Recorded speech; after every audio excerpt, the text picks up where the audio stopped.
Di pemakaman, Rafizky menangis di atas gundukan tanah merah yang masih terlihat baru. Lelaki yang selalu nampak perkasa, kini menjadi sangat lemah ketika sang ratu di hati pergi untuk selamanya tanpa bisa dijumpai lagi di dunia ini. Para pelayat telah pulang, tinggal 4 orang yang masih setia berada di sana. Rafizky, Askar, Faiza, dan Biasi. Tangan kekar itu nampak bergetar menyentuh dan mengusap nisan yang bertuliskan nama Arumi Nasya Rajata. Dia terus menangis dan menatap makam itu dengan penuh kesedihan. Askar kemudian menyentuh bahu Rafizky, ikut berjongkok di samping, berusaha membuatnya untuk tetap tegar. Ikhlaskan dia, Raf. Biarkan Arumi tenang di alam sana. Kamu harus bisa ikhlas, sebagaimana keikhlasanmu dulu menerima takdir. Mungkin kali ini Allah ingin menguji tingkat keikhlasanmu lebih tinggi lagi. Askar berusaha menenangkannya. Kehilangan memang sangat menyakitkan, apalagi kepada seseorang yang baru saja kata cinta terucap. Sakit, perih, dan lara dirasakan dalam satu waktu. Masih tak bisa dipercaya jika Arumi akan meninggalkannya secepat ini. Jika saja ada keajaiban untuk mengabulkan satu permintaan, maka ia akan meminta agar Arumi kembali bersamanya. Bersabarlah dan tabahkan hatimu. Kita hanya bisa berdoa. Semoga Arumi mendapatkan tempat terbaik di sisinya. Jangan larut pada kesedihan, Raf. Arumi tidak akan senang melihat kamu terus menangisinya, ucap Faiza yang juga melelehkan air mata. Arumi telah memberikannya banyak pembelajaran. Ia juga sedih dengan kenyataan ini. Rafizky pasti tidak mudah untuk menerimanya, apalagi dalam keadaan yang sangat mendadak. Tapi mau bagaimana lagi? Semua sudah menjadi takdir. Kematian adalah sesuatu yang pasti terjadi pada setiap yang bernyawa. Perlahan, Rafizky menghentikan isakan tangis, menghapus bulir bening yang membuat mata itu bengkak dan sembab. Ketiga kalinya ia menangis separah ini. Pertama, ketika kematian sang ayah. Kedua, ibunya. Dan ketiga terasa begitu lebih perih dan menyakitkan. Aku mau ketemu anakku, ujarnya parau. Mereka pun berjalan meninggalkan makam itu. Askar dan Faiza berpisah dengan Rafizky setelah mobil membawa mereka pergi. Untuk saat ini mungkin dirinya perlu waktu untuk sendiri. Biasi yang duduk di kursi di belakang begitu pilu melihat tatapan tuannya yang begitu hampa. Mobil itu dikendarai oleh supir. Tidak ada percakapan ataupun tawa karena saat ini mereka semua tengah berduka. Kenapa waktu secepat itu memisahkan kita? Batin Rafizky yang masih sangat sulit untuk mengikhlaskan. Air mata itu terkadang meluncur begitu saja meski sudah ia coba tahan. Tapi tetap saja butiran bening itu tak mengering. Sesampainya di rumah, ia segera menemui putrinya yang tertidur di kasur khusus bayi dan diletakkan di dalam kamarnya. Lihatlah Arumi, wajahnya sangat mirip denganmu, lirih Rafizky. Kepiluan kembali terasa ketika terus teringat. Tak ingin mengganggu tidur putrinya, ia berjalan ke arah jendela. Lagi hanya kehampaan yang dilihat. Bayangan setiap kebersamaan terus bergentayangan. Tawa Arumi, gombalannya, sikap malunya, dan tangisannya sangat menghantui pikiran. Entah dengan cara apa agar air mata berhenti mengalir. Karena semakin ditahan, semakin sakit menusuk ulu hati. Rasanya ini seperti mimpi.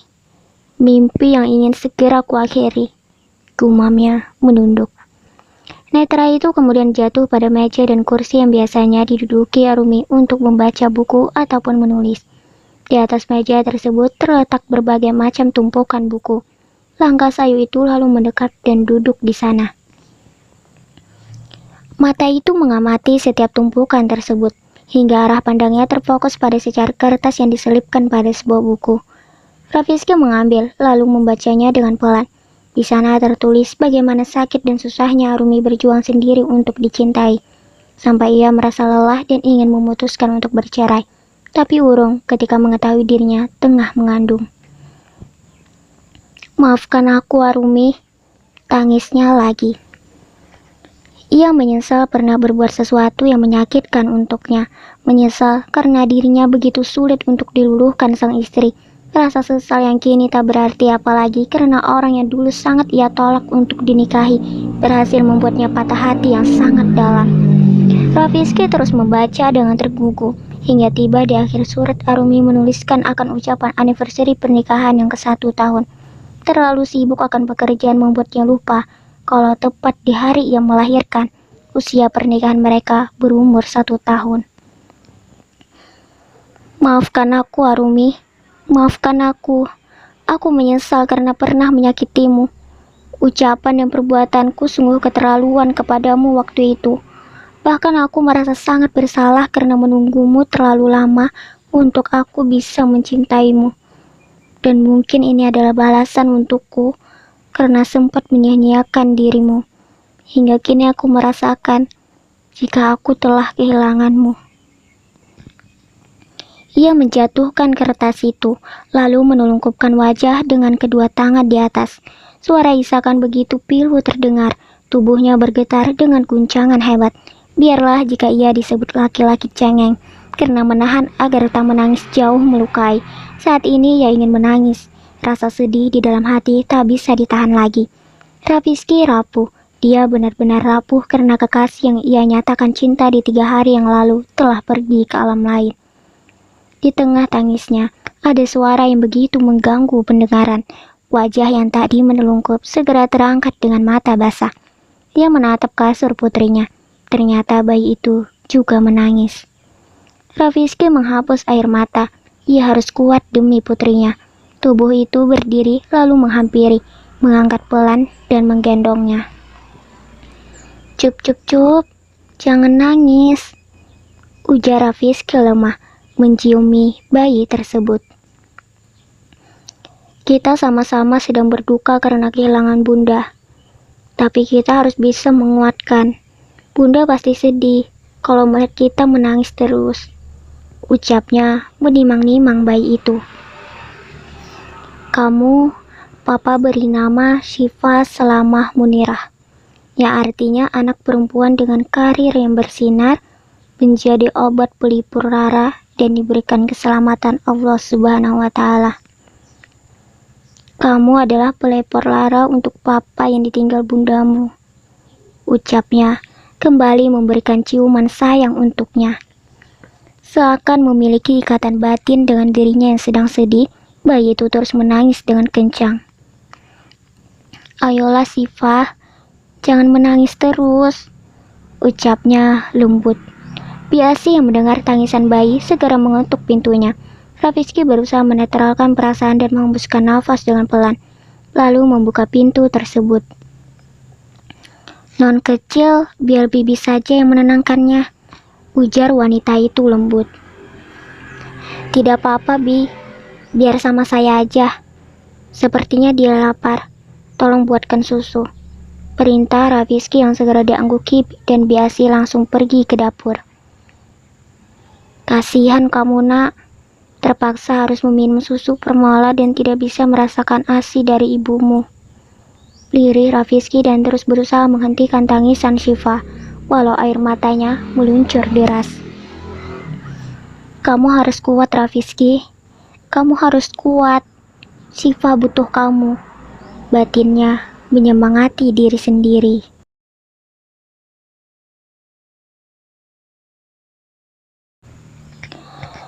Setiap saat aku terus merindukanmu. Rindu yang kurasakan tak akan pernah selesai di dunia ini. Sebab berjumpa denganmu adalah hal mustahil. Meski begitu, selamanya cinta ini akan terus tersimpan rapat untukmu. Bahkan sampai detik ini, cintaku tak berkurang sedikit pun. Satu hal yang kuharapkan, kita bisa bersama di akhirat kelak. Arumi, aku akan terus setia kepadamu. Setelah kepergian dirimu, hatiku tidak bisa mencintai perempuan lain selain kamu. Biarlah rasa rindu ini tak pernah usai. Mungkin dengan ini bisa menjadi penebus dosaku. Lelaki brengsek yang pernah menyakiti dan menyiakan dirimu. Tunggu aku di sana, sampai tugas di duniaku selesai, dan kita bisa kembali bersatu dalam surganya. Kamu tidak perlu khawatir akan anak kita. Di sini, aku akan menjaganya dengan baik. Aku akan didik dia supaya menjadi anak yang solehah. Aku akan buat dia tidak bersedih jikalau merasa kehilanganmu. Sebisa mungkin akan kucoba untuk membuatnya tetap bahagia. Meski keluarga kita tak lengkap, tapi aku akan berjuang untuk menutupi segala kekurangan menjadi sempurna. Tangan yang tadi lincah menulis akhirnya terhenti. Lelaki berkacamata dan bercambang tipis itu kemudian menutup buku sampul berwarna biru. Sejak 5 tahun ini, dirinya sangat suka mencoret untayan perasaan dalam sebuah buku. "Papa!" seru seorang anak kecil menghampiri dirinya yang duduk di balkon. Wajah imut yang sedang cemburu tersebut membuat Rafizky gemas hingga menoel pipinya. "Kamu kenapa? Kok mukanya gitu?" tanya Rafizky lembut. "Itu Pak, Biasi. Siva kan mau makan permen, tapi nggak dibolehin," rajuknya mengadu pada sang ayah. Biasi yang menghampiri dan berdiri di dekat sana pun tersenyum akan kekesalan anak kecil yang berumur 5 tahun itu. "Kemarin kan Siva sudah makan permennya. Jangan terlalu sering, nanti giginya sakit. Memang Siva mau kalau nanti giginya jadi rusak." Anak kecil dan polos itu pun seketika menggeleng. "Kalau nggak mau giginya sakit dan rusak, berarti Siva harus mengurangi makan permen," sahut Biasi menghampiri Siva yang masih merengut. "Iya, benar kata Biasi. Siva boleh kok makan permen, tapi nggak boleh keseringan. Karena semalam udah, jadi hari ini nggak boleh lagi. Nanti beberapa hari kemudian, Siva boleh makan permen lagi," ujar Rafizky lembut. Anak kecil itu pun menunduk. Hingga beberapa detik kemudian dia tetap merengek meminta permen. Membujuk seorang anak seusia Siva memang tak mudah. "Siva kangen gak sama bunda?" tanya Rafizky mengalihkan. Seketika Siva yang tadi menarik-narik tangannya berhenti. "Kita ke makam bunda yuk." Mendengar ajakan itu, Siva pun terlihat senang. "Ayo Pak, tapi nanti di sana belikan permen ya," ujarnya manis membuat Rafizky dan Biasi tersenyum. "Iya," ujar Rafizky terpaksa mengiyakan daripada gadis kecil itu menangis. Mereka pun masuk ke dalam kamar, sedangkan Biasi pergi dari sana. Sebelum berangkat, Siva mengganti pakaiannya dengan gamis.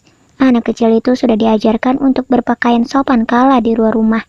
Dengan telaten, Rafizky membantunya untuk mengucir rambut, lalu memasangkan kerudung dan menjawab berbagai celotehannya. Memiliki Siva adalah suatu kebahagiaan yang luar biasa. Wajahnya begitu mirip dengan Arumi. Siva lah yang menjadi penyemangatnya untuk melalui hari tanpa kekasih hati. Setiap Jumat, Rafizky dan Siva mengunjungi makam Arumi. Itulah aktivitas rutin yang dijalankan Rafizky selama 5 tahun ini. Saking seringnya, Siva pun sudah mengenal dengan baik letak makam Arumi. Dia berjalan lebih dulu dari sang ayah karena tak sabar untuk bertemu bundanya. Walau hanya bisa membelai nisan dan tidak bisa membelai fisiknya, tapi itu sudah membuat gadis kecil itu senang. Ajaran sang ayahlah yang membuatnya tegar dan tak bersedih. "Assalamualaikum bunda. Hari ini Siva jenguk bunda. Oh ya bunda, bunda tahu tidak, papa kalau tidur ngolok, terus kadang bisa ilelan. Papa juga pelit bun. Siva kan mau minta dibelikan permen yang banyak, tapi papa cuma belikan sedikit," ucapnya sambil melirik Rafizky. Kemudian tak lama dia terkekeh. "Pintar ya kamu, ngatain papa yang buruknya. Ya udah, papa sekarang ngambek sama kamu dan gak mau lagi belikan kamu permen satu pun," ancam Rafizky berpura-pura. Anak nan manis itu memang sangat suka dengan permen. Setiap saat kala diajak berbelanja, satu hal yang paling utama dicarinya adalah permen. Enggak bun, papa baik kok. Papa nggak pelit, apapun yang Siva mau pasti papa belikan, ujarnya kemudian, lalu menutupi sebelah sisi mulutnya dengan tangan persis seperti sedang berbisik. "Kecuali permen, papa memang pelit," katanya pelan. Syifa bilang apa? Papa denger loh, kamu ngatain papa pelit. Enggak, papa mah sojon aja. Kan papa yang ngajalin kita nggak boleh sojon sama orang. Soojon Syifa, koreksi Rafizky. Sojon, ujarnya membuat Rafizky mencubit pipinya gemas. Ih papa, cubit-cubit pipi Syifa. Maaf, habisnya kamu ngegemesin. Ya sudah, sekarang kita berdoa untuk bunda. Perintah sang ayah pun segera dituruti. Meski tanpa kehadiran sosok sang ibu, Syifa tetap bisa merasakan kebahagiaan. Walau terkadang ada rasa sedih yang mampir ketika dirinya melihat anak-anak lain bermain dengan ibunya. Tapi Rafizky berusaha semaksimal mungkin membuatnya kembali bahagia. Dia menghibur Syifa dengan berbagai cara, dan juga mengajarkan agar tak membandingkan dirinya dengan anak-anak yang lain. Allah sayang sama bunda. Makanya bunda berada di sisi Allah lebih dulu, ujar Rafizky pada suatu hari kala Syifa menanyakan kenapa bundanya tak bersama mereka. Berarti Allah nggak sayang ya sama Syifa, jadinya Syifa nggak sama bunda. Allah sayang sama semua makhluknya, tapi Allah ingin Syifa nemenin papa di sini. Kalau Syifa sama bunda pergi, papa akan sendiri. Papa hanya punya Syifa di dunia ini, ujar Rafizky lemah. Papa ikut juga sama Syifa, jadinya kita bisa bersama bunda di sisi Allah. Rafizky tersenyum mendengar jawaban polosnya. Belum saatnya, nanti akan tiba waktunya kita bisa berkumpul bareng sama bunda. Saat ini yang perlu Syifa lakukan adalah dengan mendoakan bunda, buat bunda bangga dengan menjadi anak yang solehah, jawabnya antusias. Supaya apa? Ujar Rafizky lagi. Supaya bisa masuk ke dalam surga, agar kita bisa berbahagia di surganya Allah, ujar Syifa dengan cepat, membuat Rafizky tersenyum. Usai berdoa dan membersihkan makam Arumi, kedua orang itu beranjak pergi. Rafizky menggandeng tangan Syifa dengan sesekali membuatnya tertawa. Sedari tadi, anak kecil itu terus saja berceloteh untuk menagih janjinya buat dibelikan permen.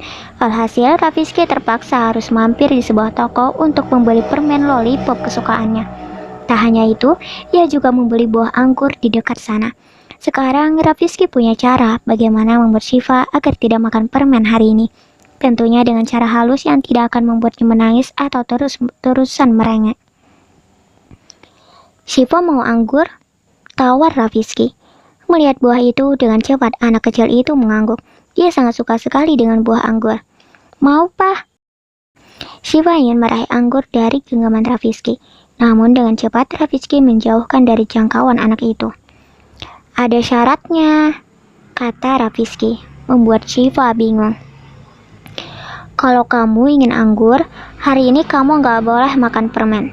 Tapi kalau kamu makan permen, maka papa tidak akan memberikan kamu anggur. Sekarang Syifa lebih milih yang mana? Keduanya, Pak. Makan permen dan anggur, jawabnya. Rafizky terkekeh. Kamu harus bisa pilih salah satu, anggur atau permen. Kalau kamu memilih anggur, berarti kamu tidak boleh makan permen selama 7 hari, ucap Rafizky. Berhasil membuat Syifa tercengang. Anak kecil itu sudah diajarkan dalam berhitung. Bahkan di usianya, ia sudah bisa mengenal bulan, hari, dan abjad. Lama banget, gumamnya. Tapi sebagai balasannya, papa janji akan membelikan Syifa buah anggur yang banyak. Dan Syifa boleh memakannya setiap hari. Terus kalau Syifa mematuhinya dan sanggup tidak makan permen selama seminggu, papa akan belikan Syifa boneka apapun yang Syifa inginkan. Mendengar itu, wajahnya langsung sumringah. Ya sudah, Syifa gak akan makan permen selama 7 hari, ujarnya lalu menyerahkan permen lollipop tersebut kepada Rafizky. Janji? Tanya Rafizky, berusaha membuat kesepakatan dengan menyodorkan jari kelingkingnya. Janji, jawabnya mengaitkan jari mungilnya kepada Rafizky. Ingat, kalau kita sudah berjanji, maka kita tidak boleh mengingkari. Iya, Papa. Syifa tersenyum ke arahnya. Rafizky segera memberikan anggur itu kepadanya yang langsung disambut bahagia. Ia memakan anggur dengan sangat nikmat. Ya Allah, terima kasih. Engkau telah menghadirkan Syifa dalam hidupku. Hanya dengan melihatnya, aku merasakan Arumi selalu berada di dekatku. Terima kasih, Arumi. Kehadiranmu telah membawa kebaikan kepadaku. Batin Rafizky sambil memandangi Syifa yang tengah makan. Satu hal yang Rafizky sadari kala ini, apapun yang terjadi dalam hidup, maka itulah yang terbaik. Jadi, jangan putus asa jika rencana kita tak sesuai harapan. Sebab, rencana Allah jauh lebih indah dari yang kita bayangkan.